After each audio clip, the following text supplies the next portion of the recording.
Jasage de jeu de rôle qui va faire son résumé de partie de. Ça fait longtemps qu'on n'a pas joué. Brigantine. Brigantine. La session commence. On se fait dire que l'armée nordique sera à nos portes dans à peu près 2 jours. Qu'est-ce qu'on fait, t'sais? Notre groupe, il peut en faire un esti d'affaires pendant 2 jours. Je pense que là, on a rien que fait une journée. Check bien ça. Fait qu'il commence. Carl, que fais-tu? Bon, ben, mon personnage, il décide que je vais essayer de recruter des jeunes Croix-Noirs. Tu sais, j'ai déjà parlé il y a très longtemps que je voulais inculquer ces valeurs-là à des personnes, des petits combattants, tu sais, prendre les meilleurs. Tu sais, parfait, je fais ça, je recrute, je vais les chercher, je les encourage. Je dis, fais-moi un jet de sociabilité. C'est ma stat la plus faible, tu sais. Mais dis, je te donne un plus, plus on s'en crisse. J'ai roulé 99. Ça, c'est comme le power échec monumental. C'est complètement de la merde. Pire que ça, c'est 100, genre. Fait que je roule 99. Je les ai toutes traités de trous de cul. Vous êtes toutes pas bons. L'unique veut rien savoir de vous autres. Il y aura personne qui va m'accoter sur le champ de bataille. Je pense que je suis mieux tout seul, tu sais. Puis là, en plus, l'inquisitrice arrive. L'inquisitrice Magdella, on s'en souvient de elle. Elle cherchait ce qui s'était passé. Elle enquêtait sur la corruption de l'évêque Kirchner, tu sais, qu'on avait essayé de brûler au bûcher pour hérésie. Puis là, plus que l'enquête avançait, plus qu'elle comprenait que c'est peut-être pas de sa faute. Kirchner, il y a peut-être d'autres mondes qui l'avaient framé, comme on dit, tu sais. Fait que, ouais, je pète ma coche contre elle. Un peu à cause du 99 aussi, fait que je la crisse à terre. Je dis là, tu t'en occupes pas. C'est notre baronnie. Toi, t'arrives ici, tu viens faire ta petite fraîche là, mais t'as aucun pouvoir. Nous, on va la défendre, notre baronnie. Puis là, elle essaie de me dire, ouais, mais le danger, il est à l'intérieur des murs, il est pas juste à l'extérieur. Puis l'unique est en danger. Puis c'est. M'en calisse de toi, ok? Fait que je l'ai comme jamais écouté. Mon bonhomme, là, après ça, il te fait. Christophe, il dit, t'as-tu orgueil sur ta feuille? Je dis, ben, je l'ai eu, mais je l'ai enlevé, ben, je l'ai témoin. Il dit, là, tu viens de jouer l'orgueil parfait, tu te le rajoutes. Rock'n'roll. Ben, je l'avais mis, mais je trouvais que je ne le jouais pas assez. Je l'avais enlevé, puis j'avais remis loyal ou colère, je sais plus. En tout cas, fait que là, j'essayais de jouer la colère, mais ça s'est viré en orgueil, tu sais. Là, j'ai gardé colère et orgueil, ça fait un meilleur perso. La scène suivante, c'est Agnès qui est avec Odon et le conseil. Là, ils discutent de la stratégie adoptée pour cette guerre qui s'en vient entre les Nordiques et les Baroniens. Puis là, ben, elle, là, Agnès, qu'est-ce qu'elle veut? On se souvient qu'elle veut que Odon meure pour épouser Moss, pis ci, pis ça. Fait qu'elle essaie de prouver son point, de dire on devrait se battre à l'extérieur des murs. Vous devriez sortir et affronter l'ennemi sur le champ de bataille, tu sais. Puis le chef des mercenaires, des Schwarzraven, il fait comme pas sûr que c'est une bonne idée, tu sais.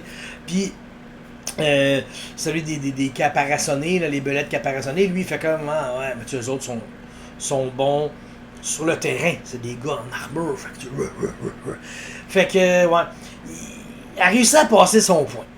Elle a failli pas réussir, parce qu'elle aussi son premier geste c'était 92. Les dés étaient pas de notre part.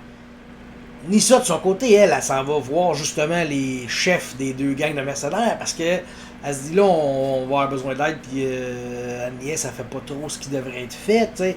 Elle va aller voir le gars des Black Raven, là elle commence à discuter avec, puis lui il est pas content, ils l'ont vu, il est pas content de devoir se battre à l'extérieur des murs, surtout que moi je vous avais dit vous allez pouvoir vous battre à l'intérieur des murs, fait que là il est un peu en crise, puis elle essaye de faire comprendre à comment il s'appelle le chef de ces mercenaires-là, tu sais. Toi, tu vas te battre proche d'Odon, ok? Ton but, parce que lui, Odon, il a une garde rapprochée. Puis là, Agnès, elle a réussi à convaincre Odon d'aller en avant. Wouhou! On s'en va se battre contre l'ennemi. Oh, la compagnie de mercenaires, Black Raven, va être en charge un peu de la protection d'Odon en plus, tu sais. Puis là, après ça, elle dit, après ça, je vais aller m'occuper des caparaçonnés, tu sais. Parce que là, on se souvient qu'eux autres, ils protègent la baronnie. Bon, on va dire ça de même. Donc, ils travaillent pour le duc. Le duché, tu sais, il fait partie. La baronnie fait partie du duché. Le duc est en haut de ça. Mais lui, il ne sait pas encore là, que sa fille est sur dans le château de la baronnie. Il ne sera pas content d'apprendre que sa fille est là. Fait que, elle s'en va jouer sur l'honneur des belettes, elle. Elle s'en va dire, ouais, mais là, la fille du duc est ici, puis c'est le duc qui vous a engagé. Fait que vous êtes mieux de la protéger parce qu'elle est dans la baronnie. Et si vous ne protégez pas la baronnie et que Sarah meurt, votre honneur va en prendre un coup. On ne pourra plus se fier à vous. Vous ne protégez pas la baronnie, parce que déjà, on avait des doutes sur leur allégeance ou leur manière de faire. Fait qu'elle a réussi à laisser les tenir par les couilles, ces belettes-là.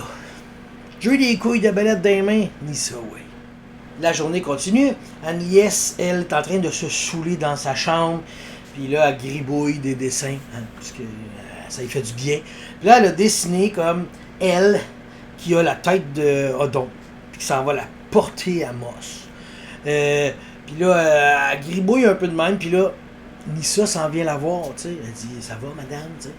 Fait que, elle explique un peu la situation, que c'est Moss qui est le vrai sang, le vrai héritier, parce que l'autre, c'est pas un vrai. Il est pas le fils de Sven, finalement, il était le fils de l'arc-évêque, tu sais. Fait que, c'est un peu ça son délire à elle.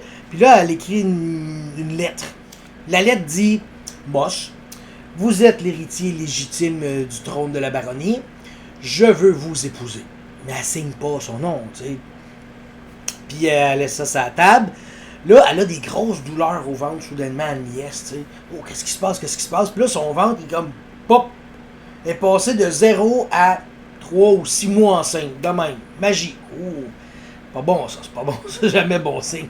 Puis là, Nissa, elle suggère à Agnès, regarde, nous, là, on va prendre un passage secret pour fuir cet endroit dangereux. Parce que là, ça marche pas, là, tout ce qui se passe.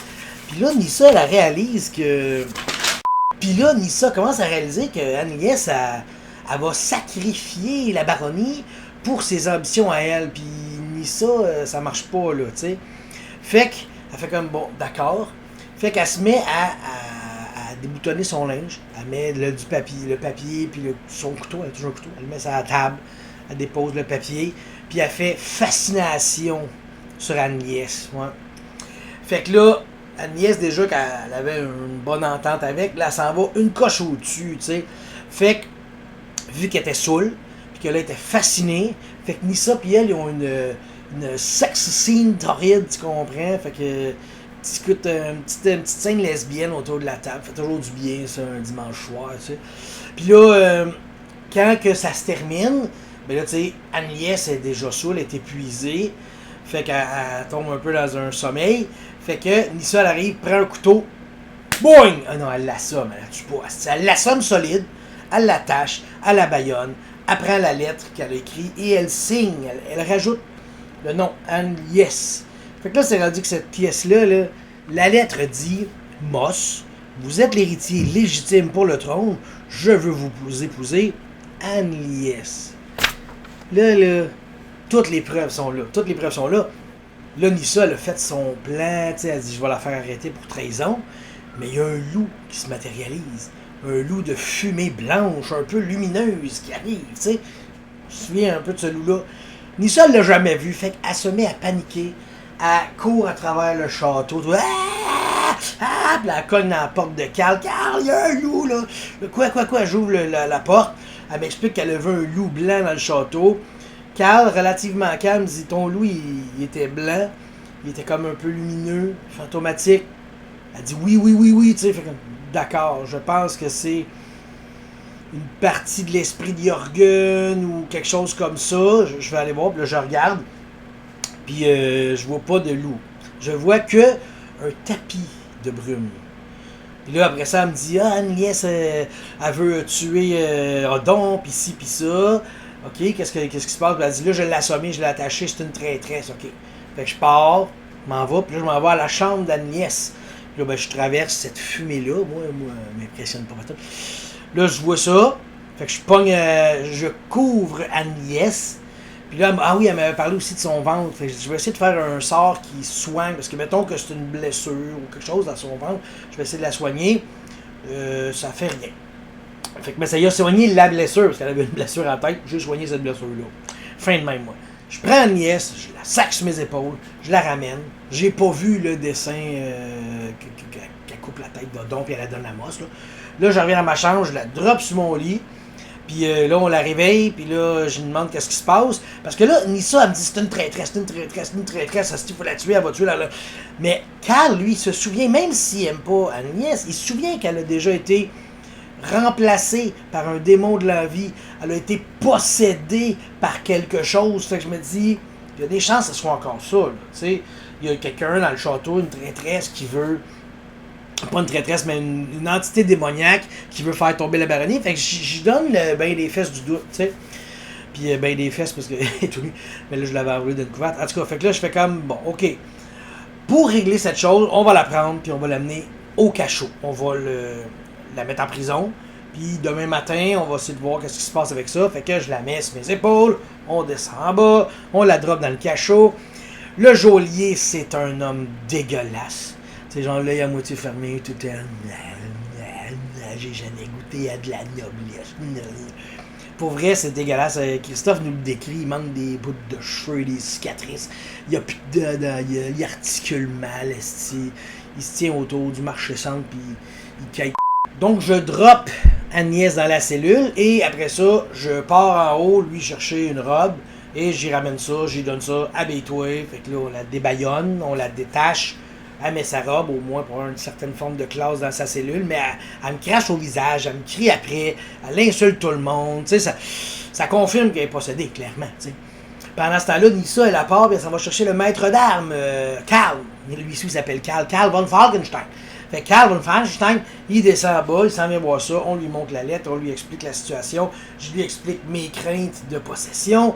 Fait que dit, parfait, on va gérer ça plus demain, parce que là, c'est complètement la nuit, on va pas réveiller le château pour ça. Elle est en prison, de toute façon, elle n'ira pas nulle part. Là, il n'y a plus personne dans les geôles que Agnès et le geôlier dégueulasse. Fait que lui, il s'approche, il pogne son trou de clé, puis là, il commence à débarrer à la porte. Il dit, oh, j'ai jamais goûté à de la viande de noble, ça va être écœurant, un petit dessert avant de finir mon chiffre. Puis là, il rentre dans la pièce, puis là, il approche sa main d'Agnès. Puis là, soudainement, il y a un nuage noir qui se forme derrière lui. Un nuage avec un couteau. Ça tue le geôlier, toi. Il s'effondre à terre, la tête ouverte. Puis, c'est Théoda qui tend la main à Agnès, qui dit, venez avec moi. Fait que là, Agnès, elle prend la main. Puis là, les deux deviennent une fumée noire. Là, ça se met à tourner, et c'est la fin de la partie. Tout un cliffhanger, hein? Tout un cliffhanger. La partie s'est terminée là-dessus. Donc, on est à 2 jours de la bataille, puis on a fait une journée, puis ça a encore fait la mal. Mais là, ce qui va arriver, c'est que Agnès va être comme probablement dans le nord, avec son bébé démon dans elle. Ça va être malade quand ça va sortir. En tout cas, c'est ce qu'on imagine, tu sais. Karl, il va arriver, lui, il va faire comme... Chris, le geôlier est ouvert en deux. C'est clair que ce n'est pas Agnès qui a fait ça. Ça prend une force démoniaque pour faire ça. Fait que, tu sais, lui, il va être capable de faire sa défense de là, même s'il haït cette femme-là parce qu'il sait qu'elle est méchante. Il y a quand même le côté de lui qui se dit, c'est pas de sa faute, c'est une victime. Agnès, elle est bonne jouer à victime, tu sais. Fait qu'on a vraiment hâte de voir la suite. Là, il va rester... on pensait que ça pourrait finir là, mais il va rester une autre session, c'est sûr. Puis moi, je prédis qu'il va y avoir une session de guerre, une mass battle, comme on dit, une bataille de masse. T'sais. Puis il va rester un autre épisode après l'épilogue. T'sais. Fait que là, est-ce qu'on va avoir la mass battle le prochain coup, puis l'épilogue après? Je sais pas, mais c'est là qu'on est rendu dans notre partie. Ça a vraiment fait du bien. Les enjeux sont au plus haut niveau. Là, tu vois que les joueurs, ça commence à se séparer, à éclater. Ouais. On a hâte. Dissous la prochaine partie. Dissous.